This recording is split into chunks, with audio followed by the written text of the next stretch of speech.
Okay, today we are in the seventh bracha of the Shemona Esrei, which is the bracha for Geula, the bracha of redemption. First of all, thank you very, very much to Susie, who brought food this morning and came early to set up, as she usually does. So, thank you so much. And the bracha of Geula, or of redemption, the seventh bracha. So it reads as follows: Re'eh ve'onyenu. Look at our, well, oni is an interesting word actually. The article translates it as affliction. This is common, right? What is lechem oni? What is matzah? The bread of affliction, right? I'm not sure that's the most precise translation of the word oni. There are a lot of actually interesting, I didn't prepare sources for this, but there are a lot of interesting circumstances where the word ayin, nun, hey, ana, ina, is not, or in our case, the hey is dropped because it's just the middle of the word. But there are a lot of instances where this word does not literally mean or narrowly mean affliction. For instance, you have the time when Hagar became disrespectful of Sarah, right? So the pasuk says, "V'ta'aneha Sarah," that Sarah did this inui to Hagar. It's hard for us to imagine, the literal translation, that she afflicts her, or tortures her, or something like that, right? It's hard for us to imagine that Sarah, first of all, the first Jewish mother of history, the wife of Abraham, who's known for chesed, would torture a maidservant, no matter what she did. It's a strange word to use. There's also, in the Bris Bein HaBesarim, Abraham is told that his children will be made slaves by the Egyptians, and va'avadum v'inuosam. They will enslave the children and inuosam, and afflict them, if that's the meaning of the word. And God promises Abraham, but don't worry, at the end, v'yetzu b'rechush gadol. But afterwards, they'll come out with lots of money, so with a great inheritance. Now, if someone had offered me the deal, hey, listen, your children or your grandchildren, they are going to suffer. But afterwards, their torturers will end up giving them money for it. That wouldn't necessarily make me excited. I wouldn't take the deal. And other instances too. There's a pasuk in Kiseitse in Devarim where we learn the law of adultery, the punishment for adultery, and we are told that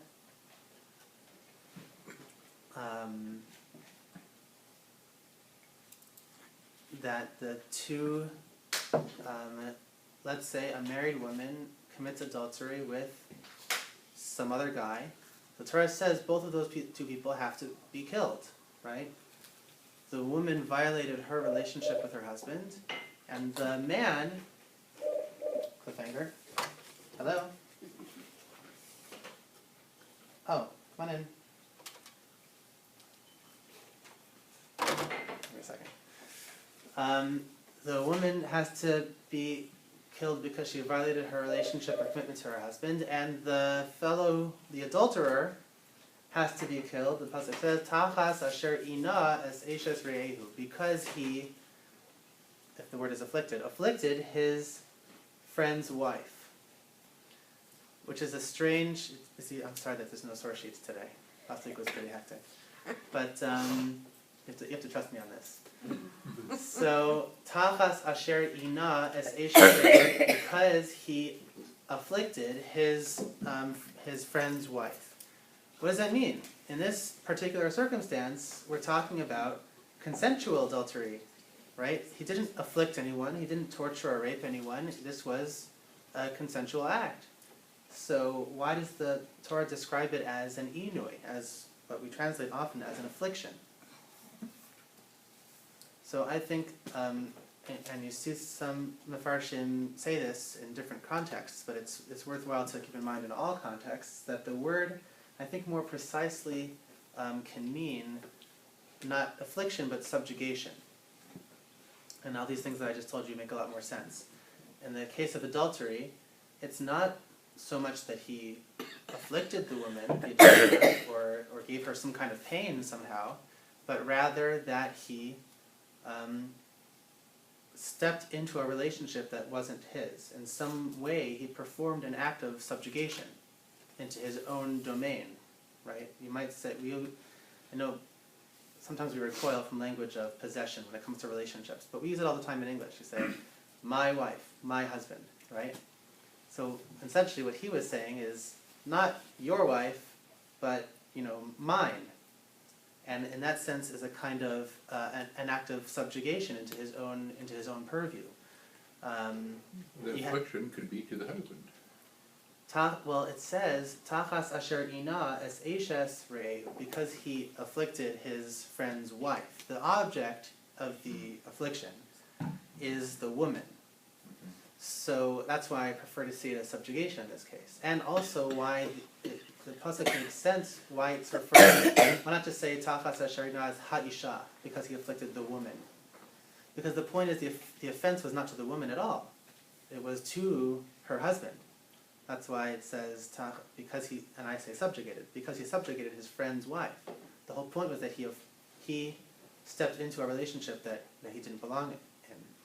And then that's the same thing with Bris ben Hadasarim. Why should Abraham accept torture for money? He's not accepting torture for money. He's accepting subjugation. He's not accepting anything. He's just being told what's going to happen. But it's not a non sequitur to say, Abraham, your children will be va'avadum v'inuotam, they will be enslaved and subjugated, and then afterwards to say v'yetei b'ruchush gadol. But afterwards, they won't be the subjects, they won't be the slaves, they will be the masters. They will have the property, right? Then that's the sequence of that promise makes more sense. It's not, Abraham isn't being told your children will be tortured and then get money, which is no consolation. He's being told your children will be subjugated and then get a great inheritance. And that, still not necessarily the case that you would say, okay, fine, but at least it makes the sequence of the statements make sense, right? And that's also the case when it comes to Sarah. The problem with Sarah and Hagar had overthrown her mistress's authority, right? Sarah's authority. So when it says Vatianeha Sarah, it means that she is resubjugating Hagar as one of her maidservants to follow, to have more respect, to follow orders more carefully, that kind of thing. It doesn't mean necessarily she was standing with a whip and beating her. It just means that she tried to reimplant her as one of her subordinates. Okay? So that's what I think this really... and that's also why the word relates both to an ani, an impoverished person. Impoverished doesn't mean that you're suffering necessarily, or that you're being tortured somehow. But being derelict actually means almost not being totally in control, being somewhat dependent, right? I think that's pretty much what the same idea is being subjugated to something, right? They're not total masters. Someone who has to rely on others, someone who's not able to have the options that he wants. And so too, an anav, it's the same shoresh. An anav is a humble person, right? Humble humility, anava, does not imply torture or affliction, but rather implies that a person is putting themselves in their place. In the case of anava and humility, it means below, within an awareness of the mastery of God, of the supremacy of God. And that's why a person should truly be humble. It's because it's like, if you slam dunked a basketball in front of Michael Jordan, you wouldn't be like whooping and hollering and dancing and saying how great you were. You would have a little humility, right? So same thing when it comes to any accomplishment. If you have an awareness of God around you, you should understand your subjugation to God and not take on errors. Anyhow, so this is what I think the word onyenu means. In our context, we are talking about some kind of a suffering. Again, it can mean, there's a reason why they keep translating it as affliction. But ultimately, it means that we are put down. Re'ev onyenu, look how downtrodden we are. I would say that. Look how downtrodden we are. V'riva rivenu. That's the first two words. Re'e v'anyenu. Look upon our state of being downtrodden. V'rivari venu. And fight our fight. Stand up for us, defend us. U'ge'aleinu mehera l'man shemecha. And redeem us quickly for your name's sake. Ki goel chazak ata. For you are a strong redeemer. Baruch atah Hashem goel Yisrael. So you're Hashem, who is the redeemer of Israel. So, ostensibly, what is this bracha about? Mashiach, right? Redemption. Finally, is there disagreement about this? Other ideas? Yes? I didn't hear your question, but I was just going to say, could it be about just getting out of Egypt too? I think there are several times when we have a bracha for redemption. One of the times is here right in the middle of Shemona Esrei, and one of the times is right before Shemona Esrei. Right before Shemona Esrei, we have a famous song called Mi Chamocha, Val Gevuros. The whole bracha after I have you on page 238. That's Mincha.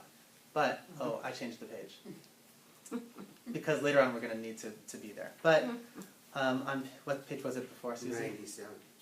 What? 102 or something. 102. 102. So if you're in Shacharis and you turn back to page 96, you'll see that there is, or even 94, there's a long few paragraphs that come after Shema and right before Shemona Esrei. Actually, all of those paragraphs are one long bracha, and their subject is our redemption, pretty much from Egypt. So, and it ends off with a bracha at the very bottom of 96. Surah Yisrael, the rock of Israel, Kuma be'ezras Yisrael, come, rise up in the aid of Israel, Ufdei chinumecha, and redeem as you have spoken, Yehuda v'Yisrael, Judah and Israel, Go aleinu Hashem tzedako shemo, redeem us, God of legions is his name, Kadosh Yisrael, the Holy One of Israel, Baruch Hashem, Ga'al Yisrael, who redeemed Israel. The difference between Ga'al Yisrael in this bracha before Shemona Esrei and Goel Yisrael in our bracha at hand is past tense versus present tense. Ga'al, on the very second to last word of 96, means who redeemed Israel. And it was talking about the exodus from Egypt in this paragraph on page 96. But this one is in present tense. Go El Yisrael. So it may not, it may have there may be an allusion to past, he becomes the Redeemer of Israel, even in the present tense, because of what he's done to us in the past. This is actually more a noun. This is more, sorry? A noun. So it could be past, Go El, present. Redeemer. Present, or... Well, yeah, this is yes. It could be... if their translation is incorrect. Well, who redeems, yeah, it could be. He's a Goel is a noun, and Goel is also a verb that means who redeems, or redeems. It could be either one. But if you make it a noun, then it could be any tense. Redeemer, right. Well, it could, correct, but it would still be, I think, reference to... What? To the present time. Yeah, reference to What we need now. to now, because he is now the Redeemer, either way, yeah. Gal Yisrael can also be, well, I guess you're right. Goel Yisrael is the Redeemer, Gal Yisrael means he redeemed. But either way, there's a lot of there is, I'm not sure if we actually are going to get to it, but there's a lot of halachic and agadic ink spilled on the necessity of preceding Shemona Esrei with this bracha of Gal Yisrael. In fact, we have the same thing. Mincha, we don't have a bracha, but in the morning we have Shema, and in the nighttime at Mariv we have Shema. And each time, also after Mariv, we also have a bracha of redemption. You see on page 262, Mi Chamocha appears again. And with some small changes, and the bracha on the page, in the second to last paragraph of 262, ends the same way. Baruch atah Hashem Ga'al Yisrael, who redeemed Israel. And actually, the Gemara says one is required to attach the idea of redemption to Shemona Esrei. It's called Smichas Geula L'Tefillah, the juxtaposition of redemption to prayer. So at Mariv, there's 2 more paragraphs there's like 2 other tefillos that come after the last one, and the Kaddish. The Gemara explains all of that stuff has the same theme as redemption, and therefore it's like one long redemptive prayer, or prayer about redemption. I don't think that's probably fun enough for us. Let someone else get it for now. We'll see what happens. Yeah, see? So the idea of the connection to the redemption from Egypt is crucial for Shemona Esrei. It's one of the requirements of Shemona Esrei, and that's why this bracha is so important. It has to be attached. But I'm not sure that this is the same bracha anymore. Yeah? It could have been that it refers to the present daily. If you consider the blessing before is for forgiveness, the blessing after is for healingness. So it's like a forgiveness and healing you need it daily. And the middle is the one that is for redemption. So it's like it's in a daily basis what we need. Okay, Pilar, so hang on one second. So I think it's easiest to think that what Aggie said is the truth. That it's about, when you say, Re'ev, look at our plight, fight our fight, and redeem us, mehera, right? Fast, for your sake, because you are a redeemer, you're the redeemer of Israel. It's easy to think, well, we're talking about redemption. After all, it's called geula. We always say, pray for the geula, pray for the redemption, The problem with that approach is that there are other brachos that deal with this very subject matter. If it's talking about like messianic redemption, there are other brachos devoted to that topic. For instance, we have on the bottom of page 238, Taka b'shofar gadol l'cheruseinu, blow in the great shofar for our freedom. Gather the exiles together. Then we have on page 240 at the bottom, V'lo Yerushalayim Yiracha, remember Yerushalayim, build it up, right? Uvnei osa b'karov b'yameinu, built it again soon in our days. Then we have on page 242, Es tzamach David avdecha meheras hatzmiach, to bring forth, to re-sprout the sapling from David, like to bring back his descendants, perhaps the Messiah who was a descendant, who will be a descendant of David. So there are other brachos that deal with this exact concept, Aggie, with the idea of the coming of the messianic redemption, right? So for that reason, Rashi actually says pretty much what Pilar says, that it's more of a daily thing. And there's a Gemara in Megillah, which we referred to before, but I'll read part of it to you now. It says, Umara ulomar geula b'shvi'is. Why would we include the bracha for geula? That's our geula, right? Our bracha. Why would they record that in the 7th bracha of Shemona Esrei? Amarava mitoch she'asidim ligael b'shvi'is. Because the Jewish people will one day be redeemed in the 7th year. That somehow the Mashiach will be like a 7-year process or something, some of the commentaries say, and that in the 7th year of this process, then the Jews will be redeemed. How is the development of the Amida compared to the timeline of when the Messiah was first conceived? Yeah. Is this even back to Sadducee times, or is this Amida a Pharisee in one of our thing? first classes we kind of went into this at length. I don't know. It seems to me that it was probably over a long. Some source. This Gemara attributes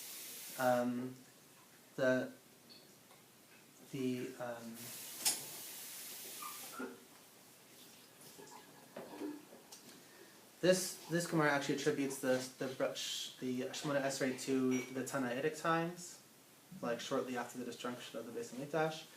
The truth is that other brachos attribute it to the Avos, some attribute it to Moshe, others, at other times. It seems that it actually was something, the skeleton of which existed for quite a while and then developed over time. That's my quick answer, like to the state that to how we see it now. But anyhow, so Gemara says that, so why would they put the bracha of Geula, the 7th bracha? Well, this is some kind of a reference to the idea, allusion to the idea that we will be redeemed in the 7th year of the Messianic process, whatever. So that's not really our understanding how many years Mashiach takes to come. It's not really our subject right now. But Rashi has a very interesting. So then Gemara goes on to say.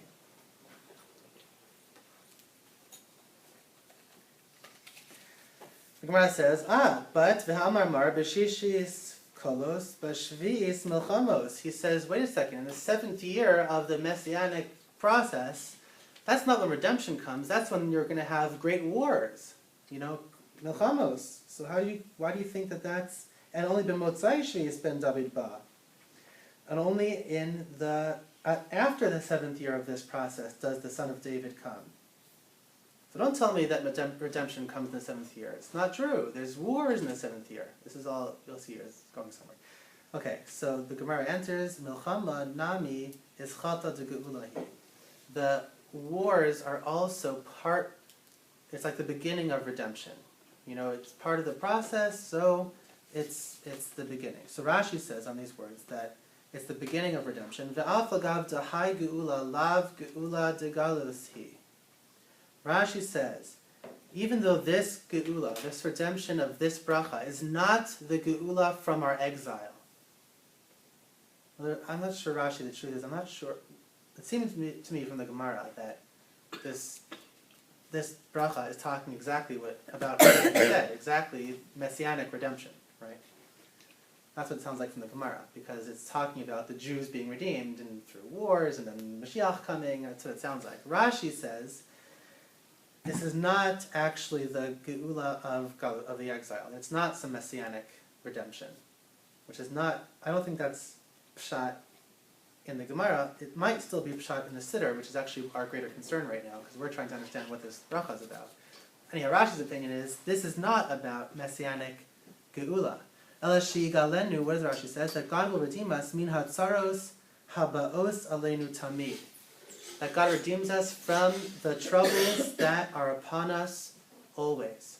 Like Pilar just said, on a day-to-day basis, that the troubles that are upon us. Deha, for he says, birchas kibbutz, ubinyan Yerushalayim, b'tzamach David. There are other brachos in Shemona Esrei, like I just pointed out to you. There's a bracha for the gathering of the exiles, for building Yerushalayim, for the flourishing of the house of David. Each concept has a bracha for itself. You don't need another bracha for redemption. You have like 3 of them already. Levan migula zu that are apart from this redemption. So and he says, Why does it have to be one or the other? I don't know if it does. Yeah, it doesn't have to be one or the other. I don't think. And in fact, my opinion is that this may be a kind of introductory bracha for the section of the bakashos that we're in now, but we'll have to go a little bit longer before we see that. But it's still important to understand what the intent of the bracha is, even if there's a secondary or an additional meaning. I think that, at least according to Rashi, what we're talking about here is not necessarily the final and ultimate redemption, but a kind of ongoing redemption that applies to our troubles on a daily basis.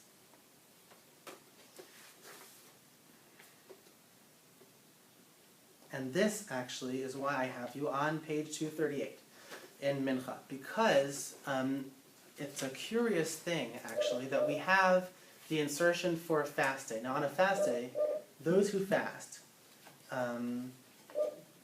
at the end of a fast day, have a tefillah to say called Anenu, answer us, which most people say in the middle of Shema Kolenu. But the Shliach Tzibur, who is leading davening, he says it right after this bracha. After the bracha for Geula, he inserts the bracha of God answering us. And here's what the bracha's content is. Anenu on page 238 in the gray box. Anenu Hashem Anenu. Answer us, God, answer us. Biyom tzom tanisenu, on the day of our, here's that word again. Ta'anis is an important example of the word inui, right? Re'ev v'anyenu, see our affliction. We are told on Yom Kippur, the Gemara says on Yom Kippur, Ta'anu es nafsho seichem. You have to give your souls inui, right? Afflict your souls, everyone says. I don't understand, I never understood why God would want us to afflict our souls. I know that, and not only that, but the Chameshes Inuyim, the 5 afflictions, right? One of them clearly is an affliction. We don't eat and drink. That is tough. The other ones, don't wash your hands, don't wear leather shoes, those aren't like no perfume, like that's not affliction. That's something else. I mean, it's not comfortable, but it's not affliction, right? I think that these 5 inuyim are not afflictions, but rather acts of subjugation, like I said before. They are about straightening, not ta'anu es nafsho seichem does not mean afflict your souls. It means straighten out your souls. Put your souls back in their proper place. Yom Kippur is not a day of torturing ourselves. It's a day of putting ourselves in our place beneath the realm of God. So that's what a ta'anis is. A ta'anis is a fast day. But the point of a ta'anis is to place ourselves beneath God. So that's what it says. B'yom tzom ta'anisin, on the day of our fast day. Ki b'tzara gedola anachnu. For we are in great pain. We are in great trouble.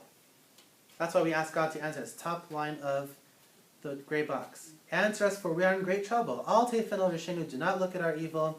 V'al tasar panach mimenu, do not hide your face from us. We'll see in a second that again. V'al tis'alam mitzichin asenu, do not hide from our supplication. Heinar karov l'shavasenu, be close to our outcry. Hina chastach lanachamenu, let your kindness be to console us. Terem nikra lachanenu, before we even call to you, answer us. I mean, it's about God, and skip to the end, there's a pasuk. Ki ata Hashem ha'one be'ez tzara. You are God who answers at the time of pain. Poda umatzil, who redeems and saves b'chol eis, at all times. Tzara v'tzuka, at any time of any pain and trouble. So I think this exactly, why would the Chazan say this bracha here between Geula and the bracha for healing? I think exactly because its theme does follow the theme of Geula. It's not necessarily about ultimate redemption, but it's about the Eis Tzara, B'chol Eis Tzara V'Tzuka, at any time of trouble or woe that God can redeem us from. It's any kind of trouble. In fact, so and that also kind of fits with the idea that this is an ongoing, he's a Goel Yisrael in the present, meaning day in and day out we find that he has, there are small moments of redemption for even common, daily troubles that God has his hand in. And that's what this bracha is about. It's about an ongoing distress, not necessarily the final ultimate redemption, but an ongoing redemption on a daily basis. I didn't see a source for this, but I can't imagine, there's no Hasidic source, which then turns this is what Hasidim usually, a lot of Hasidic commentary will do. They'll take something that has an ostensible and reasonable meaning and then spiritualize it. So you might, right, I've just described that we have daily daily woes and distresses that God will redeem us from. I can't imagine there's no Hasidic source out there which says, yes, spiritually, there's spiritual afflictions and there's spiritual distress, and God redeems us from from the Yetzer Hara and from our spiritual maladies and from doubt and helps us to greater faith and to greater strength. So that's something to keep in mind also on a daily basis. I mean, even if no one else said it, maybe I could say it. That perhaps there's also a spiritual element here. That we're asking God for redemption in a more internal and in a spiritual sense. So. Well, we know that things don't always work out physically. So Correct. it almost that's, has to be on a different level. Well, that you could say that for any. Right. The next bracha also. For God is family praised as a healer. Yeah. And he is a healer. Does not mean that he always heals. Right. All of these, for all of these things, even though God is, and this is, what you're scratching the surface of is the great question of theodicy. Even though we believe that God is great and all-knowing and all-powerful and good, right? Well, if he knows about all the suffering and he has all the ability to stop all suffering and he is actually good, And he should use his power to impact his, in response to his knowledge and save all, That's a good question, but not really our topic right now. I mean, no, I'm just saying, so maybe it is more so the spiritual Yeah, side, could be a- because maybe and that's easier to do. it's true, but and yet, there are still people who suffer from doubt and Yeah. distance from God, and there are still, spiritual maladies that aren't fixed, Society. So, yes and no. Yeah. But I think again, our purpose in tefillah is not to get stuff, right? A child supplicating, right, wants something, and doesn't have an understanding necessarily of what maybe is even a deeper motivation behind supplication, and that is just for connection. For us, not that we ask for healing or for, let's say, provisions just to be connected to God, right? But fundamentally, prayer is about connecting to Him, and the subject should be what's really important in our lives, what's actually going on. If we need redemption, if we need healing, if we need parnasa or something like that, those are all appropriate things to connect to God about, because it takes our lives and uses our lives, the components of our lives, as the building blocks for a bridge to God, right? Which is really what this is all about. But and we do hope that He responds and answers and gives what we ask. But ultimately, the goal of it is not just to get stuff from God, but to be connected to Him. And this actually is a perfect segue into what it might mean for God not to see our downtroddenness. It says, we ask Re'ev Yanyenu, to look at how downtrodden we are. What would it mean for God not to see those things? And I just said God is all-knowing, right? So exactly what does that mean? If God is, all-knowing, why do we have to ask Him to see? Right? What are we asking Him exactly to look at? Excuse me, where is the part that we're saying, which one? Back on the top of page 238 is the first two words of this bracha. Behold our. Yeah. To look at how downtrodden we are. So what does that mean? Well, sometimes I think that, we say God is all-knowing and everything like that. I think a lot of the things that we say are for ourselves to pay attention. In other words, if we don't say those words, we just might not be even being introspective enough on our own lives. I mean, that's just one thought that I have, that it brings it to our own mind. Yeah.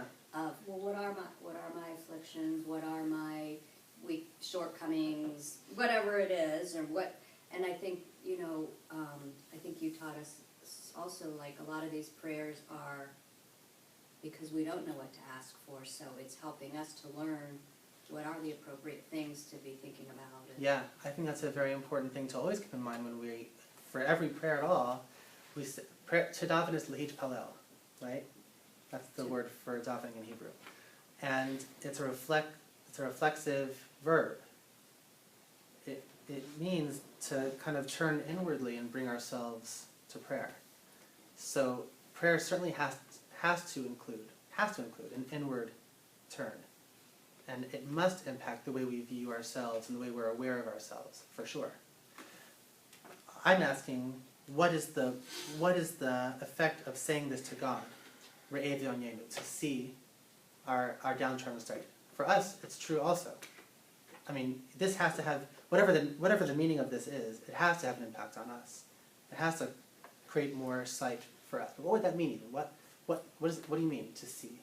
Even for us, what would you mean by it? Because that would impact what it might mean if we're telling it to God. So what would you, you just said we should be more aware of our own. Pay attention. To realize, like, the cause of it. You're saying to go back to the root? Yeah.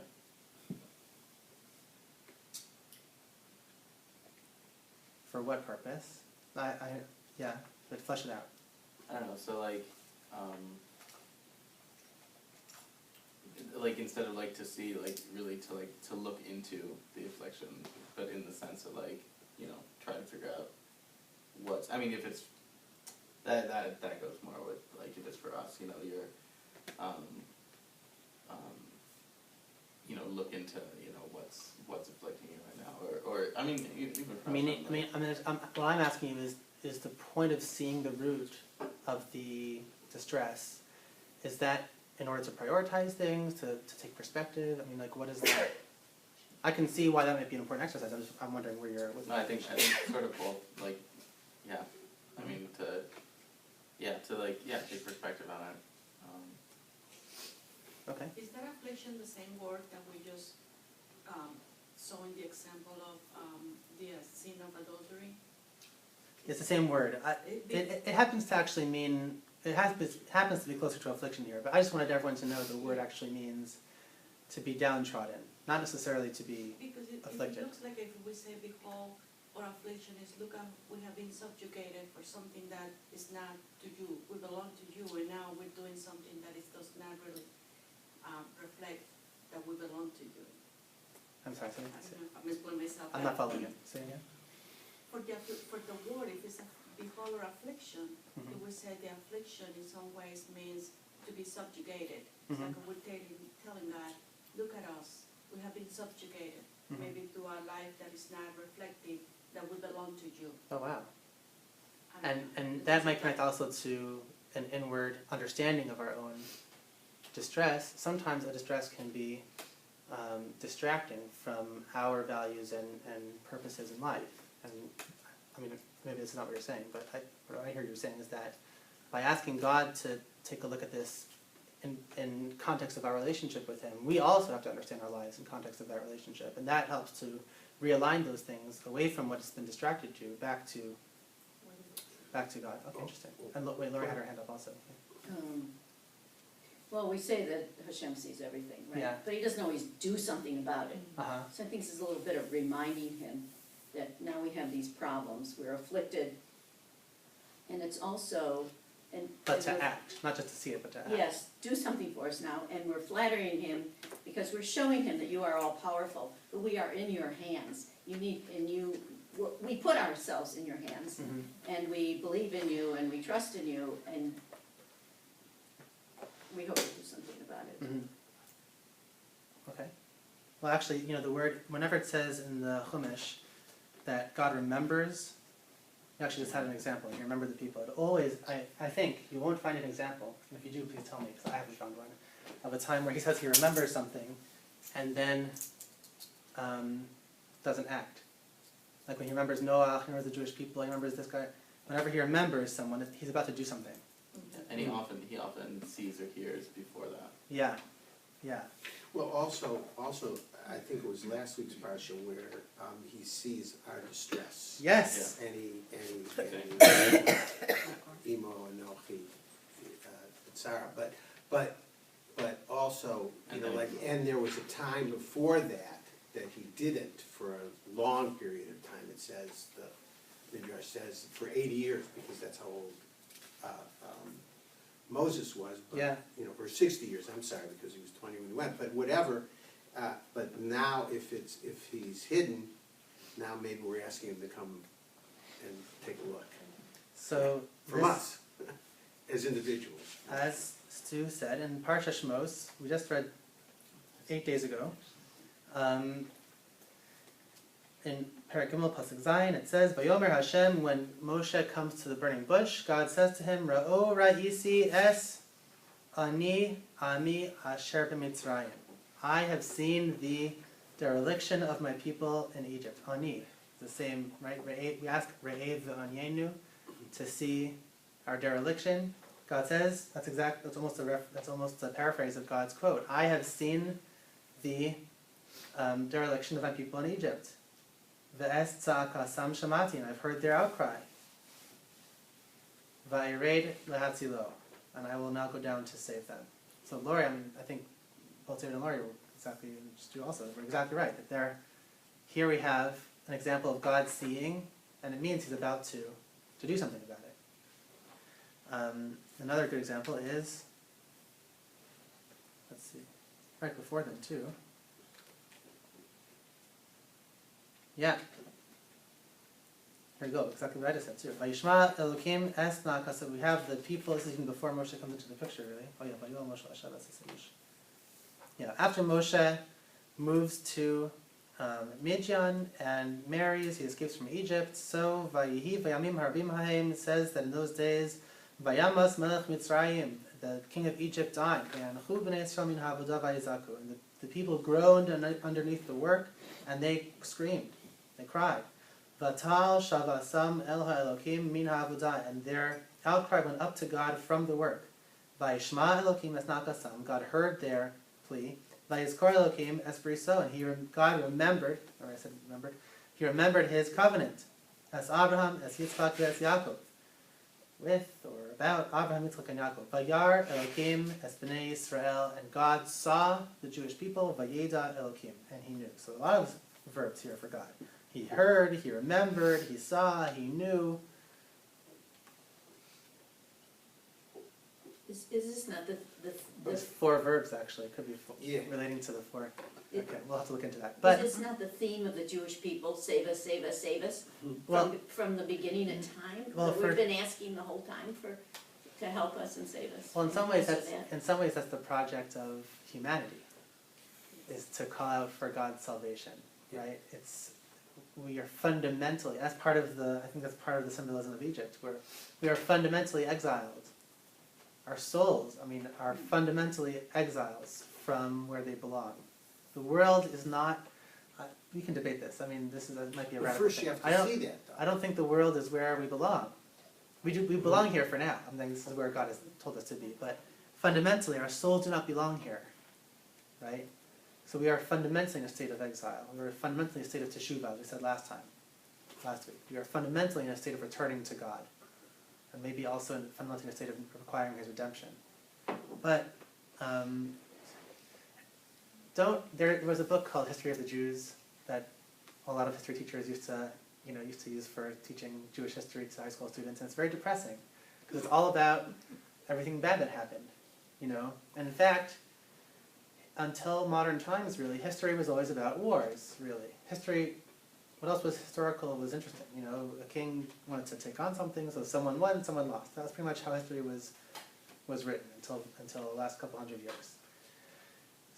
It's dangerous to think of Jews in that way. It's not necessarily true. There were times of great suffering and exile and travails, and yes, we haven't been in Israel in 2,000 years. It's a long time.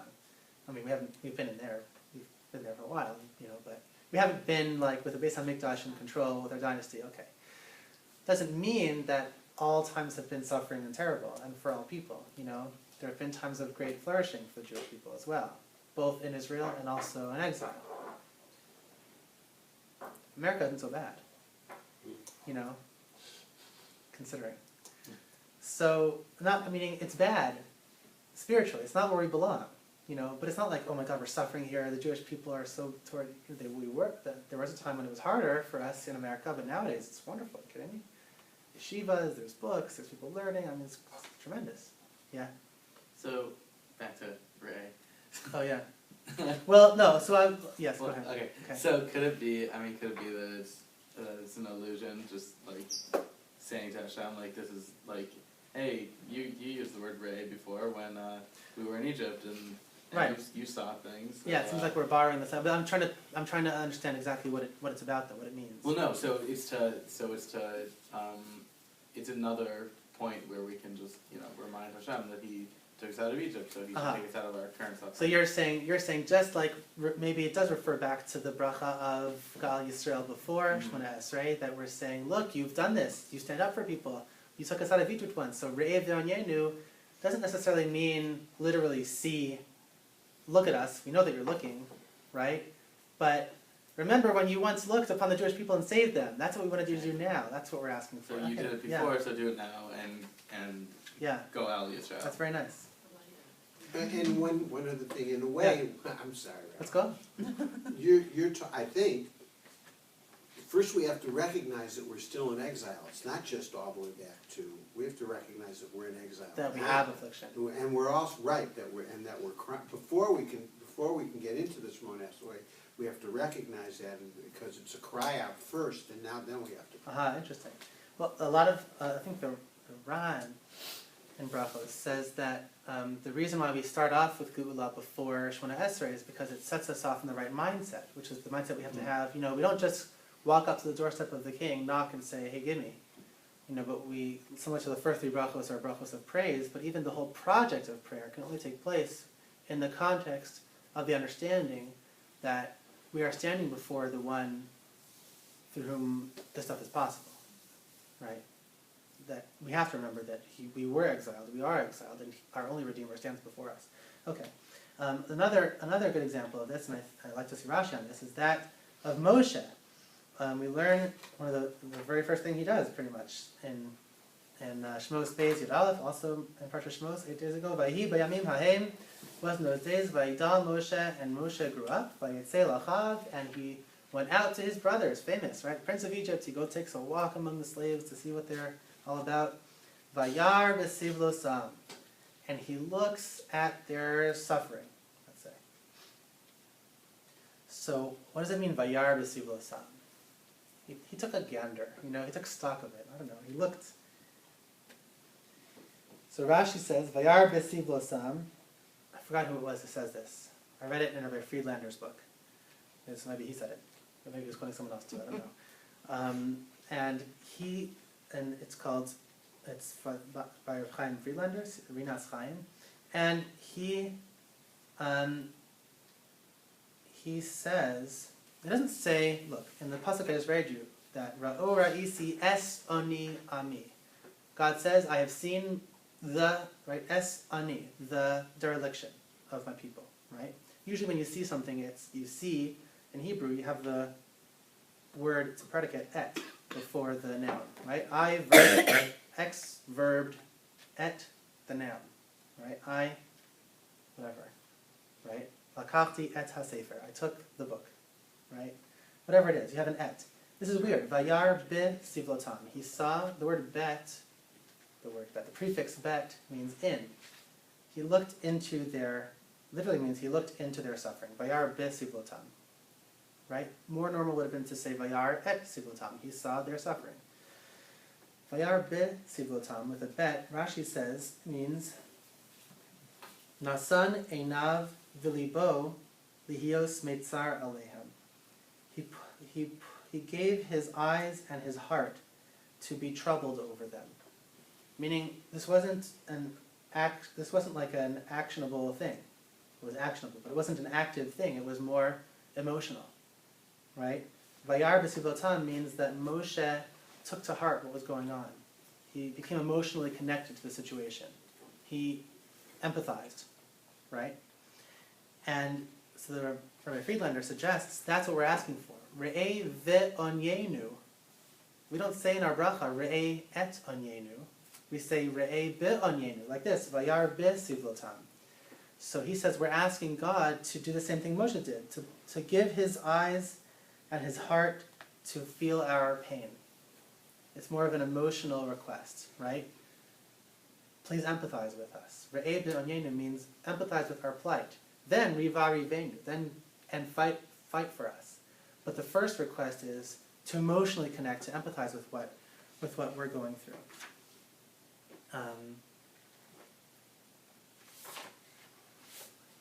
Which I think does tend more toward the spiritual approach, right? That I mentioned as a possibility. That perhaps it is a spiritual request, yeah. So the word that we were saying, see or behold, yeah. Are you saying now means empathize? Yeah. To truly behold, to truly see something is to understand it, to connect to it emotionally. Yeah. So the Ramban, at the very beginning of Sefer Shemos, and this is the last, we'll close with this, he has a famous introduction to Shemos, and he describes exactly how this is a book of redemption. He says this is the book of, the first book, Bereshis, was the book of creation. The creation of the world and the creation of our people, right? Of the Avos, the Imahos, and their children. Then the second book is Ve'ela Shemos. This book of Shemos, Inyan Hagalus Harishon Hanigzar Beferish Ve'ubegeula Mimenu. This book is about the exile, our very first exile in Egypt, and the redemption from it. V'lachein, so, and he goes on to say, V'hine Hagalus, and now it's interesting. What's the redemption of Shemos? Leaving Egypt. Leaving Egypt. After all, that's why it's called Exodus. Exodus means they left, right? To go out. The problem is that we're now in Va'era, right? Second parsha of Shemos. Then we have Bo, then Bishalach. That's by the fourth parsha, we're out. Then there's a lot more Shemos left, right? There's what? There's like 7 more parshios, more than half the book after we leave. And some important stuff, by the way, like for instance, receiving the Torah, building a Mishkan. So the Ramban says, "V'hine hagalus einenu nishlam ad yom shuvam el makomam ve'el ma'alas avusam yashuvu." The redemption is not complete not until they're free from Egypt, but until they return back to the place and the level of their fathers, of their ancestors. It's not just that their ancestors were free. Their ancestors were in a certain place, right, spiritually. And that's what people have to arrive at to be truly redeemed. And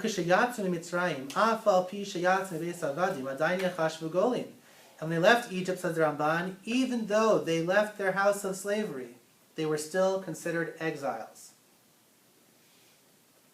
Similar to us now. You can go back to Israel, doesn't mean you're not an exile anymore. We're still exiles. Ki hayu ba'aretz, well, maybe according to this line, not so much. Ki hayu ba'aretz lo lahem, for they were in a land not their own. Evruchim b'midbar, kind of like wandering in the wilderness. Ukeshabau, but what he says next supports what I said. Ukeshabau el Har Sinai, when they came to Har Sinai, v'asu hamishkan, and then made the Mishkan, the tabernacle, v'shav hakadosh baruch hu, v'hishra shchinaso b'neihem. And then God returned and caused his presence to abide among them. Az shavu el ma'alas avosam. Then they returned to the level of their ancestors. Was it then at Matan Torah?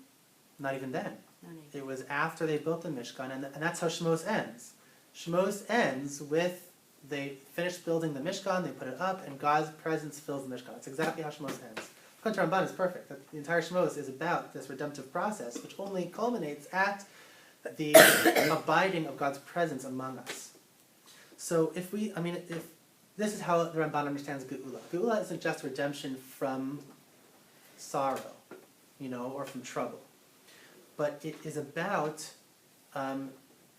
re-establishing, or establishing for the first, again, it's always re-establishing. Fundamentally, we're always doing it over again, right? We started off connected to God. Our souls were always that way. Only on earth were we separated. So we are re-establishing our connection to God. And that, says the Ramban, is true Geula, is true redemption. And perhaps that's exactly that's why the importance of this emotional concept that I just established, right? Re'eh v'onyenu, to emotionally connect to our suffering, to empathize with our suffering, right? To be connected to us is exactly what true Geula is about. It's not that you have to see and understand our suffering in order to act. Although we do ask him for act, right? We do ask for him to act. But perhaps even more importantly than an act, again, this is kind of drives to the core of what tefillah is about. Even more important than action is to be connected to us. That itself, to have your presence among us, that itself is redemption. And this also, see, I just closed this is also what we ask for towards the end of the bracha.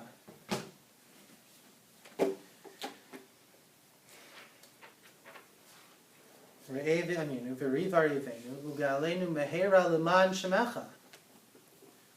We've spoken this last time. And to redeem us fast, quickly, for your name's sake. God's name is his, anyone's name is a point of reference in order to, it's like communication. right? I'm going to put something out there for you to be able to access who I am, right? Any kind of communication is that, and the name especially is what represents, is at least what symbolizes my connecting point to the world around me, to the environment around me. So when we ask for God to redeem us for His namesake, partly I think it's a request for us to redeem us for the point, like for that point of connection to God, right? For our access to God. That's a deeper idea that probably I shouldn't just throw out the end, but we'll talk about it again some other time. Where's that from again? What I just said? Yeah. With the namesake? Yeah, which part did you say? That's the first line of this prayer, 238 at the top. Oh, It's actually, well, it's translated on the second line. For your namesake, oh, I see it, okay. we ask to be, but again, it's not just to redeem us for the purpose of our redemption. It's to redeem us for a greater connection to God. And this, I think, actually is how all of the entire Bakasha, I spoke about this a little bit last time, but I think it's even more clear now. We do see, I think we're starting to see a little bit, for me at least, I'm starting to see more of a structure to these Bakashos.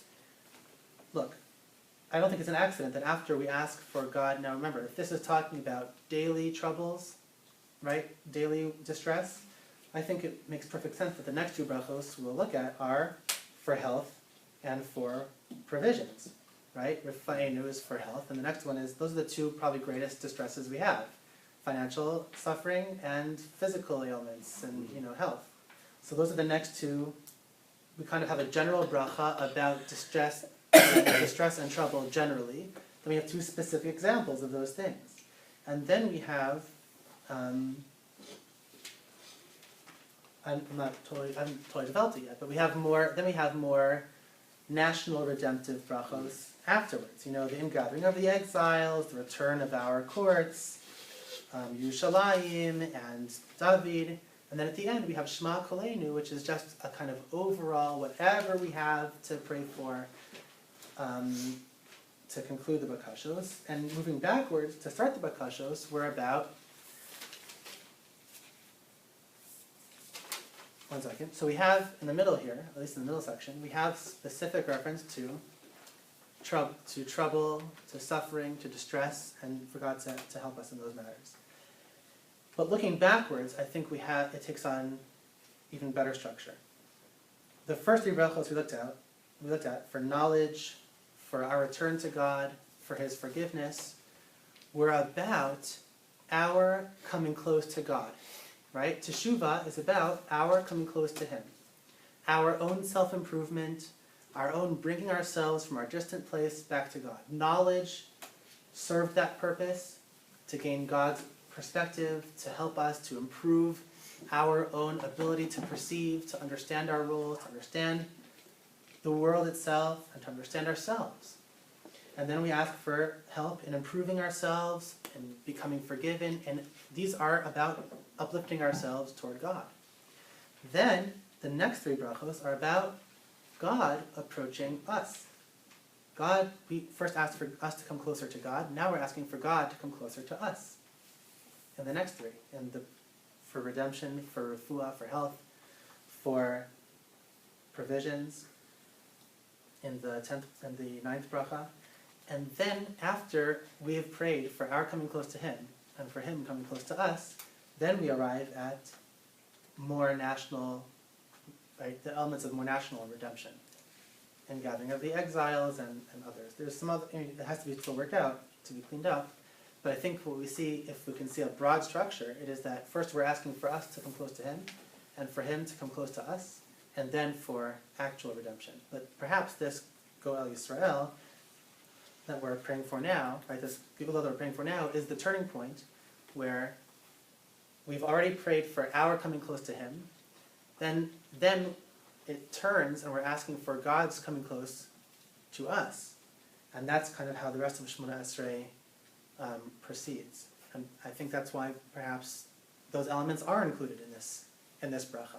This bracha might be about daily distress, right, primarily, but as an introduction to the rest of it, it also includes at least the idea of the ultimate messianic redemption too. But again, fundamentally, it's about not so much about the answer, the response itself, salvation itself, but about the relationship to God that we develop through prayer. Okay. Can Yes. you go on with, can you say a little bit more about the idea of the namesake, about our name? I was saying if you something that is can. not quite analytical. It's a little bit like continentalist philosophy. But the name of a person, let's say if you're a computer programmer, right? Mhm. And you want some, this is why I think that sciences are important too. So here, so meaning even for the study of Torah. So when you study the nature of programming, developing allegories and writing code, so you'll probably have pieces of code that you'll want the machine to refer to. Okay? So you'll develop what's called a pointer. Right? You're not going to copy all of your code every single time you need the computer to refer to it. You'll just create a pointer in your program to say, hey, over there is a file of important code. Go look at it, and then come back and continue on with your program. Right? The pointer is essentially a name. Right? The name of some code we want the computer to know about or to think about. For any of us, that's also the function of a name in grammar. A name is only ever a pointer to a person, right? The pronouns him and her are also pointers. They're pronouns. They stand in for the primary name, right? So that's why in English you can say, Unterman gave a class. He ended late. He stands in for the name, which stands in for the guy. They're all just pointers. So now philosophically, how does a reference like that work? Philosophically, a pointer is kind of an access for one party to another. All of language is. When I speak to you, this is one of my favorite passages in all of literature is from Tale of Two Cities. Did I say this last time? I feel like I did. It's from Tale of Two Cities, where Dickens describes, towards the beginning of the 3rd chapter or something of the book, describes walking through a bustling and busy city. And he says what a great mystery it is that every human heart is a perfect mystery to every heart nearest it. Right? No matter how close, I think what he's saying is that no matter how close you get to someone, their heart will still be a perfect mystery to you. Right? We'll never truly access a person. Forget trying to access God and understand Him totally, right? Even we can't be accessible, oftentimes even to ourselves, right? So, how do we try to connect to each other? We communicate, right? We use language of all kinds. Verbal language and acted language and all, whatever else. Our names are somehow kind of symbols of that entire project of relating one to another. Through my name, I hope to be known to others, and others try to refer to and access me. Okay? So I think a name in some way is almost symbolic of the entire project of trying to connect and know someone. That's why when Moshe says to God at the burning bush we just read about, he says they're going to ask when I say God spoke to me, they're going to ask what is his name? What should I tell them? Right? And God says, Ehiyah asher ehiyah. I will be what I will be, which we can spend 2 hours now talking about, but at least, before we get really too bored, but then at least it means, I think, on some level, no matter what name you tell them, it's going to be somewhat unintelligible. Like, you're not going to quite understand who I am through my name. In fact, that's consistent throughout all spiritual entities, whenever they're asked for their names. Go at all of Tanakh, when Happens several times. Yaakov asks for an angel's name, and Noach asks for an angel's name. Who's the father of Shimshon, correct? Right. Every time they ask for a name, the answer is, why are you asking my name? Always. They never get it. Either that's the answer, either that's their name, or they're saying, rhetorically, it won't matter. You don't need the name. Anyhow, we do need a name sometimes, and I think if we say Leman Shimcha, Leman Shemo, I think partly what we're talking about is our connection to God. Partly. That's why in the first paragraph of Shemona Esrei also we say, by the way, their redemption too is connected to God's name. In the first paragraph of Shemona Esrei, it is Gomel Zocher Chasdei Avos, who remembers the kindness of the fathers, Umevi Goel Livnei V'nehem, brings a redeemer to their children, Leman Shemo V'Yahava, for his name'sake, with love. What does it mean? His namesake is with love. To me, it means. If what I'm saying is correct about the name, kind of philosophically or symbolically representing our connection to God, the Ahava makes a lot of sense. Love is our connection to God. It should inform and define our connection to God. Okay, whatever. That's what I meant. Yeah. One quick question. The word grievance, what is the Hebrew word for that when you translate it? I don't know. Take up our grievance. Oh, Riva Rivenu, to fight our fight. Oh, fine. Yeah, a riv is a conflict or a fight. Well, hopefully you'll touch upon this next week, but what happens when the answer is no? I can try. I can try. But we only know that it's no here, we don't know that it's no in Olam Haba. Well, right. Well, the question But we're is here for you. now. Yeah, but we think it's, what we might think is no might not be no. Okay, I have. We'll take care of it. That'll make it That'll very. be a challenge. That'll make it very for intense you. next weekend. Talk about a cliffhanger, whoa.